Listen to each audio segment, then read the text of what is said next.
నువ్వు బాగా ఆడాలరా ఇంకా.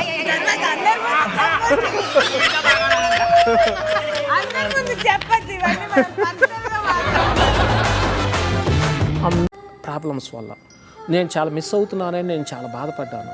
నేను వాళ్ళకి అన్యాయం చేశాను. నేను సారీ చెబుతున్నాను ఇక్కడ కూడా. ఇప్పుడు మీకు ఇచ్చే అవకాశం ఒకటి వచ్చింది, ఆ ప్రేమని పెళ్లిగా మార్చే అవకాశం చేస్తాను. అది నేను చేస్తాను. కాకపోతే ఆమెకు నచ్చిన వాళ్ళు దొరకాలి కదా అక్కడ. అమ్మాయి చూసుకుంటారులేండి, ఆ మాత్రం అంతా ఓకే. వాళ్ళిద్దరు అలా కాదుగా, ఆ అమ్మాయి చూసుకున్నా